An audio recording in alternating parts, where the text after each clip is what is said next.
우리가 잘 아는 그 이야기 가운데에 이런 이야기 하나가 있습니다. 어떤 사람이 들에 나갔다가 사자에게 쫓겨서 도망을 치게 되었습니다. 도망치다가 그만 실족을 해서 낭떠러지에 떨어져서 떨어지는 순간 정신을 차리고 보니까 이 절벽에 널려있는 덩쿨을 하나 이렇게 잡고 있었습니다. 구사일생으로 추락사는 이제 면했고 위를 쳐다보니까 쫓아왔던 사자가 여전히 으르릉거리고 있고 밑에는 무서운 뱀들이 우글거립니다. 그 덩굴을 잡은 손에서 자꾸 힘이 빠지는데 순간 달콤한 냄새가 나길래 이렇게 쳐다보았더니 절벽에 꿀벌이 집을 지어서 거기서 꿀이 뚝뚝뚝뚝 떨어집니다. 그 꿀을 입으로 받아보니까 참 이 맛이 장난이 아닙니다. 너무나 좋습니다. 그래서 우리 장자는 이것을 인생이다 이렇게 말을 한 적이 있습니다. 그래서 그런지 우리 동아시아 사람들은 현재를 즐기면서 살아가라 그런 현재주의적인 이 생각들이 오랜 전통에 이렇게 들어와 있어요. 내 자신도 모르게. 그런 현생주의, 현실만이 좋은 거다. 그러다가 보니까 우리가 잘 아는 노래 중에도 그런 노래 하나 있잖아요. 노새 젊어서 놀아라. 늙으면 놀지 못하니까. 이 현재주의죠. 찰나주의, 현재주의. 인생에서 실족하기도 하고 실패하기도 하고 구세일상으로 사는 거니까 그건 그렇게 중요하냐. 그냥 너 현재를 즐기면서 살아가라.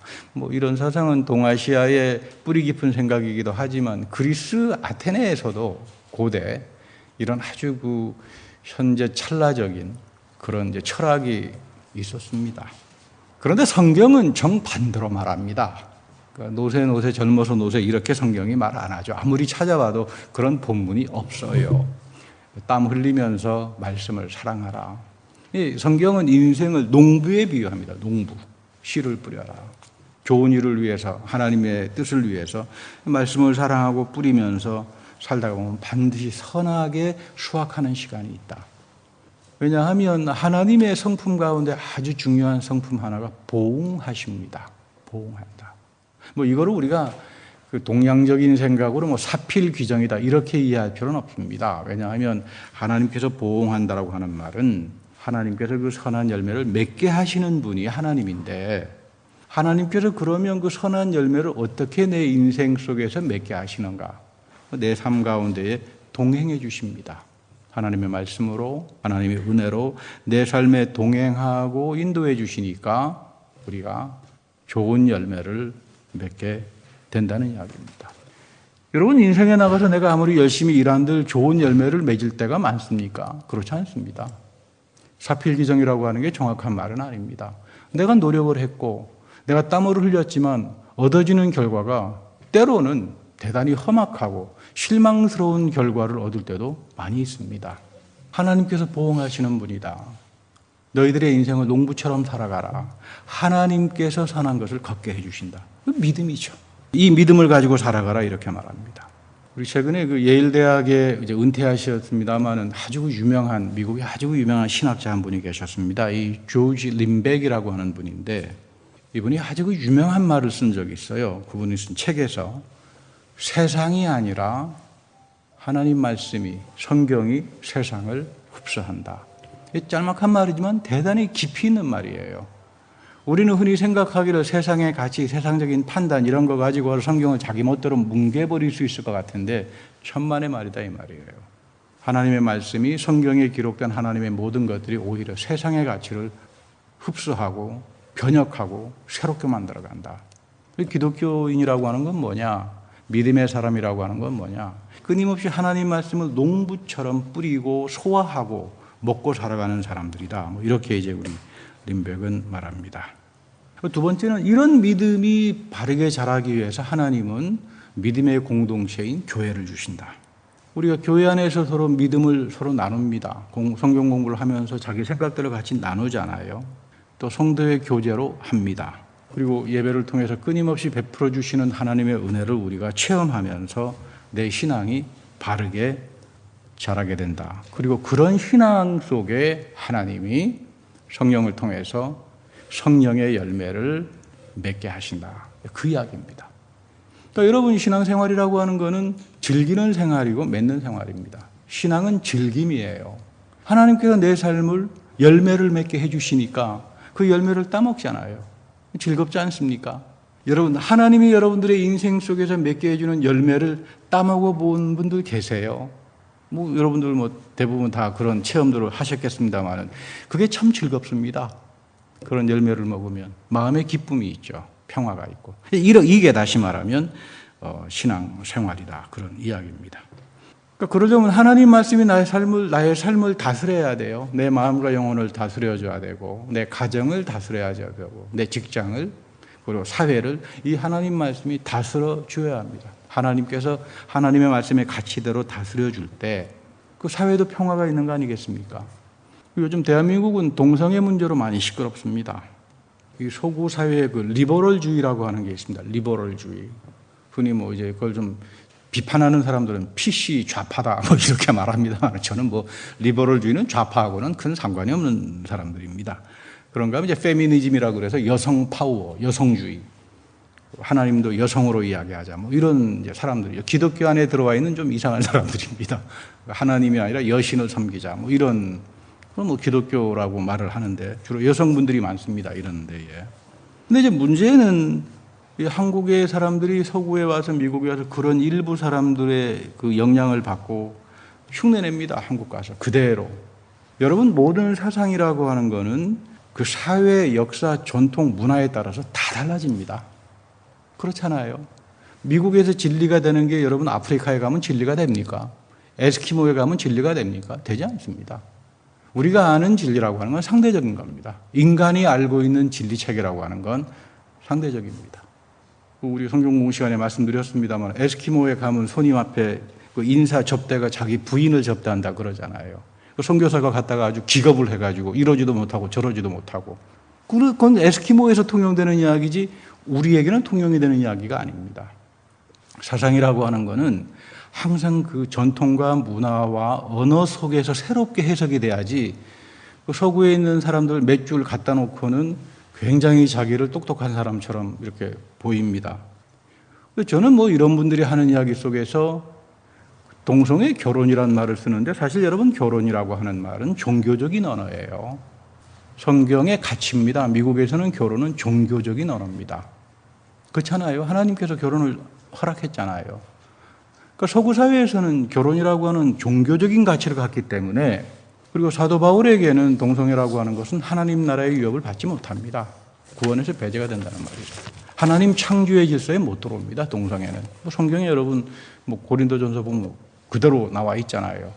왜 그런가 하면 바울이 살았던 로마 시대가 굉장한 동성애 시대였습니다.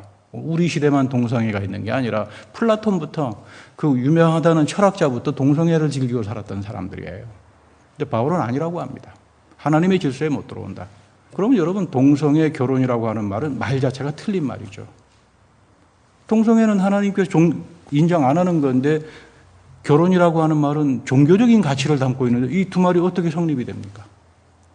유니온이라는 말을 써야 되겠죠. 시빌 유니온. 시청에 가가지고 나 이 사람하고 같이 살겠어. 그럼 유니온은 하겠지만 우리가 메리지라고 하는 말은 쓰지 않죠. 이런 부분들 마치 동성애 결혼을 말하면 굉장히 진보적인 것처럼 갖다 붙이지만 사실 강론에 들어가면은 우리 미국 말 가운데 영어 가운데 잘 쓰는 말이 있잖아요. 너는 너가 하는 말이 뭔지도 모르는 사람이다. 이런 말 있어요.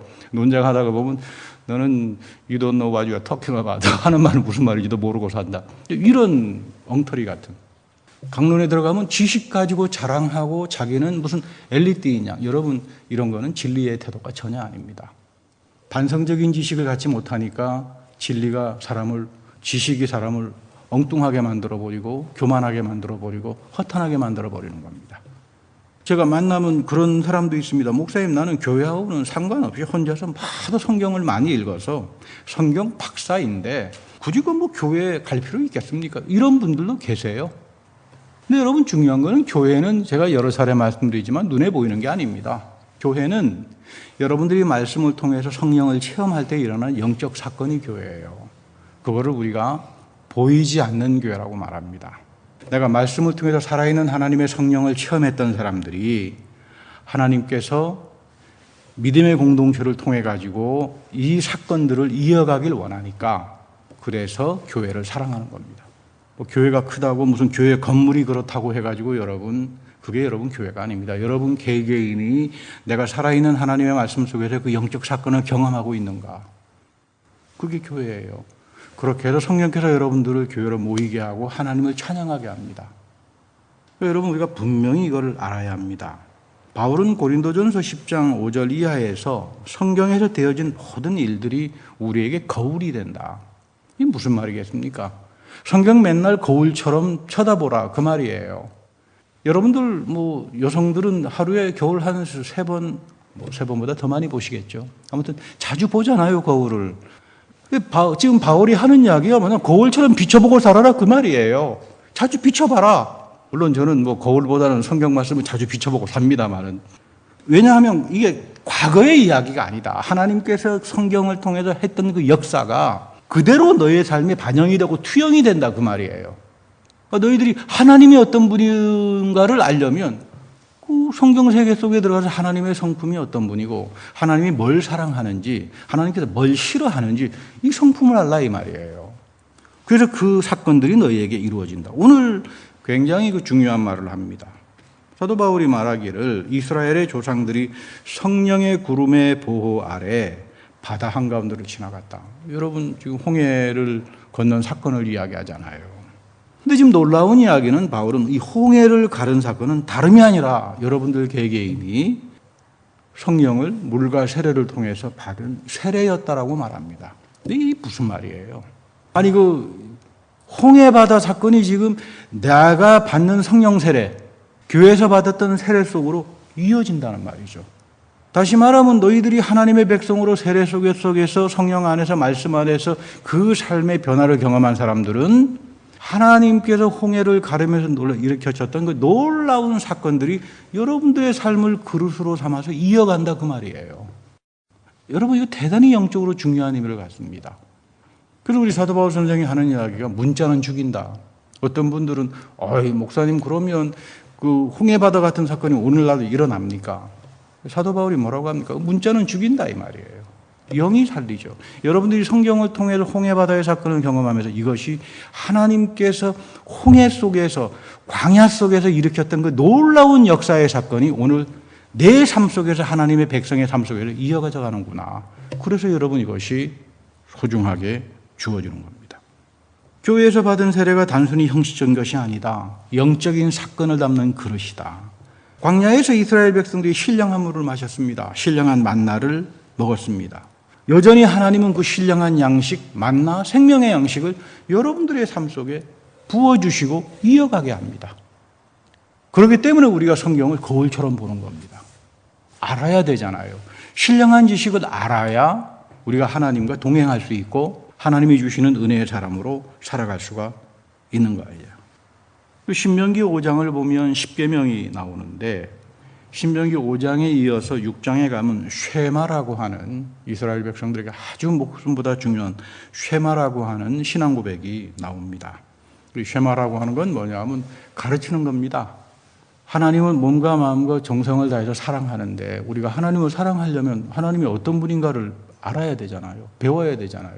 모르고서 우리가 하나님을 사랑한다고 말할 수는 없잖아요. 그렇지 않습니까? 이스라엘의 영적인 전통을 이어가는 신앙교육이죠. 오늘 예수님도 승천하시면서 하는 이야기가 바로 이 쉐마를 이어갑니다. 흔히 대한민국에서는 제자훈련 본문으로 많이 이야기합니다만 사실 이 본문은 쉐마 본문이에요. 신명기 6장에서 말했던 신앙의 교육의 가르침과 이어져가는 전통을 예수님이 승천하시면서 그 말씀하는 겁니다. 모든 족속으로 제자를 삼아서 세례를 주고 홍해의 위대한 사건이 출애굽의 위대한 하나님의 사건이 이들을 통해서 이어갈 거다. 그리고 내가 분부한 모든 것들을 가르치고 지키고 전하면서 살아가게 하라. 쉐마입니다. 우리가 성경을 통해서 성경을 읽는 이유는 이 살아계신 하나님의 능력, 하나님이 일으켜 나가는 놀라운 기적의 사건들, 그 권능, 이런 것들이 우리의 신앙 고백 속에, 우리들의 말씀 공부 속에, 우리들의 영혼 속에 담겨져 들어오기 시작하는 거죠. 그래서 우리가 하나님의 백성이 되는 겁니다. 그래서 우리가 하나님의 성도가 되는 겁니다. 믿음이라고 하는 건 들음에서 난다. 단순한 말이 아니죠. 오늘 여러분 들어서 믿음이 납니까? 강단의 설교가 하나님의 말씀으로 들려지지 않습니다. 깨달음이 없으면, 내 마음속에 뒤집어지는 이 영적인 사건이 없으면 그거 들어봐야 무슨 소용이 있겠어요. 믿음은 들음에서 난다. 듣는 사람들에게 성령께서 오셔서 그 마음을 열어놔야 그 마음속에 하나님의 살아계심의 마음에 새겨줄 때 여기서부터 영적인 스파크가 일어나는 거죠. 우리 잘 아는 아모스를 보면 그런 말이 오잖아요. 말씀의 기근의 시대가 올 거다. 여러분, 아모스 시대 때 말씀이 넘쳐났던 시대입니다. 오늘도 여러분 말씀이 넘쳐나지 않습니까? 유튜브 들어가서 보세요. TV 틀어보세요. 기독교 방송 들으면 나오는 게 유명한 목사님들 설교잖아요. 안 들린다 이 말이에요. 말씀의 기근이다. 왜? 그 말씀 속에 성령이 불을 붙여서 역사하지 않은 그 영적 사건이 일어나지 않은 한 그건 다 말씀의 기근이 될 수밖에 없다 그 말이에요. 믿음은 들음에서 난다. 경청이죠. 하나님 말씀을 경청하라. 믿음은 들음에서 난다. 그 들음은 순종입니다. 오늘 이 시간 하나님께서 나에게 이 말씀을 나에게 주시는 거, 이거 붙들고 내가 살아야 되겠다. 이 경청하는 자세, 이게 순종이죠. 믿음은 그래서 순종에서 나는 겁니다.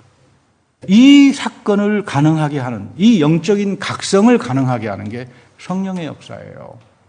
그래서 영혼을 각성시키고 내 마음을 찌르고 내 영혼이 변화가 되지 않으면 아무리 유명한 목사님들이 설교를 한들, 제가 아무리 소리 질러서 설교를 한들 그것은 아모스가 이야기한 것처럼 말씀의 기근밖에 안 됩니다.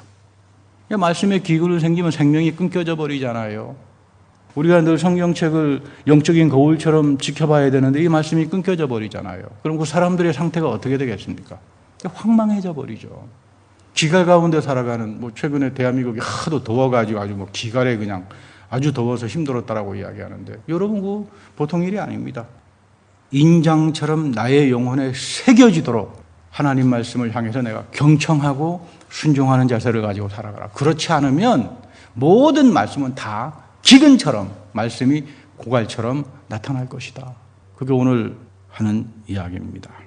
하나님은 엘리야가 낙심했을 때 그런 말씀으로 위로합니다. 바울에게 무릎 꿇지 않는 7천이 있다. 하나님께서 남겨놓은 자들이 7천이 있다. 바울은 그 음성을 듣고는 큰 위로를 받았습니다. 바울은 그 당대 아무것처럼 보이지 않은 안디옥 교회, 여러분 얼마나 초라했겠습니까? 이방인 교회, 이 이방인 교회, 안디옥 교회, 그리고 자기가 전도하러 나가면서 교회를 세워나가는 그 교회를 하나님이 남겨놓은 7천으로 이해를 했어요. 그래서 바울은 그 속에서 위로를 받은 겁니다. 그리고 제가 어디 가서 인사할 때 목사님 교회는 교인이 몇 명입니까? 하면 저는 7천이라고 말합니다. 전 여러분들을 7천으로 보니까 우리 교회가 여러분들이 마지막 때 남겨놓은 7천으로 살아야 돼요. 여기에 하나님의 영적 각성이 있는 거죠. 하나님의 축복의 이어짐이 있는 거죠. 그래서 여러분들을 요셉처럼 하나님께서 사용하는 겁니다.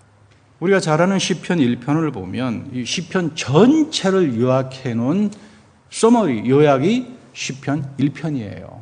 거기에 보면 이 예수님께서 시편 1편을 산상설교, 마태복음 5장과 7장 가면 여러분 산상수훈이 나오잖아요. 시편 1편을 마태복음 5장과 7장에 나오는 산상수훈으로 발전시켜 주는 겁니다. 그러니까 구약성경하고 신약성경은 항상 밀접하게 연결이 돼 있어요. 이사야가 예언을 받잖아요. 그 책으로 남깁니다. 그러면 예레미야가 그 책을 연구합니다. 예언서를 연구합니다. 그러면서 기도하면서 또 하나님께서 주시는 새로운 예언을 받습니다. 그렇게 해서 바룩이라고 하는 자기 서기관에게 책으로 남기게 합니다. 이게 또 다니엘이 바벨론 포로에 갔을 때 이 책을 가지고 연구하면서 또 예언을 받습니다.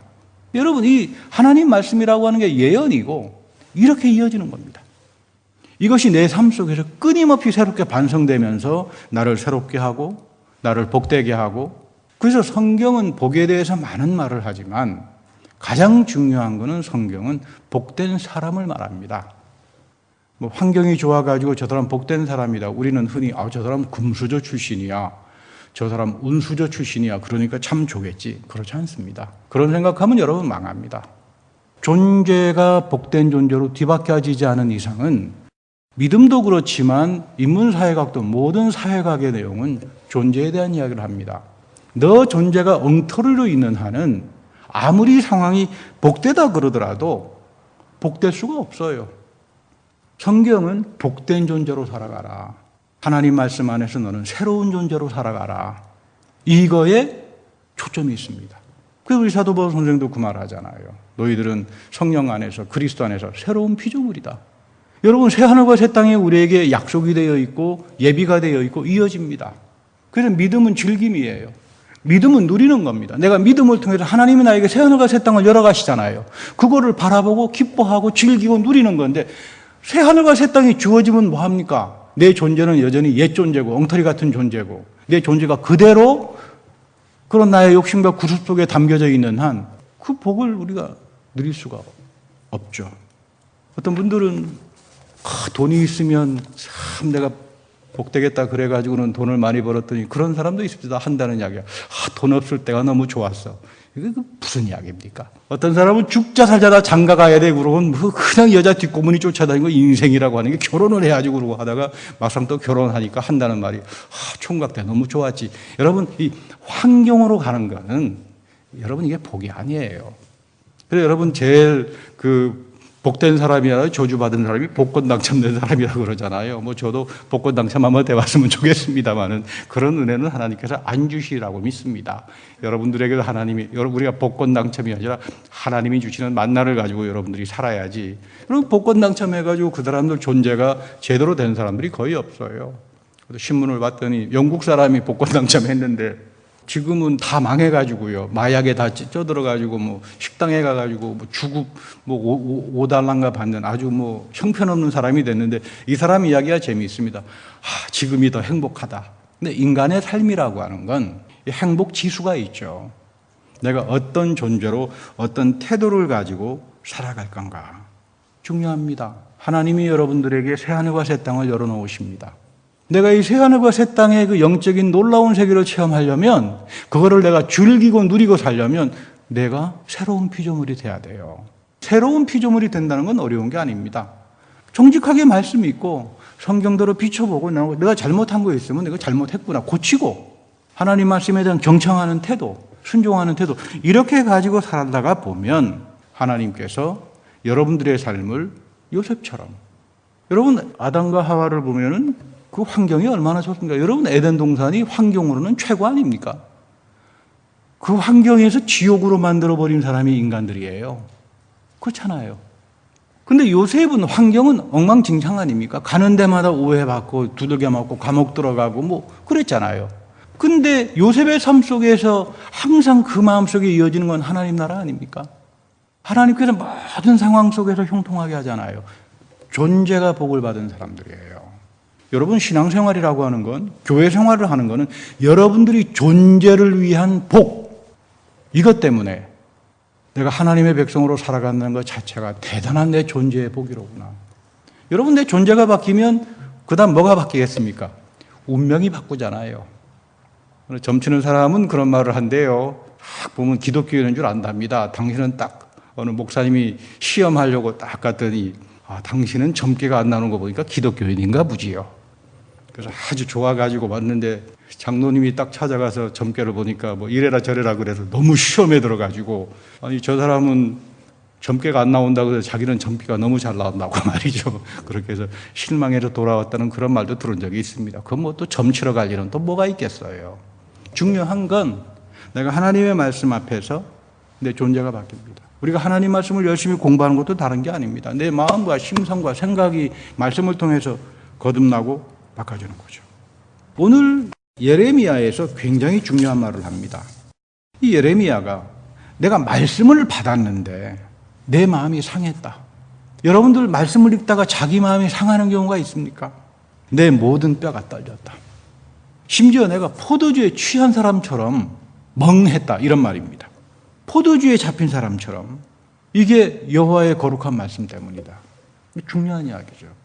살아계신 하나님의 말씀이 여러분들에게 거룩으로 임재할 때 이런 일들이 벌어납니다. 내 마음이 상합니다. 쪼개집니다. 아파요.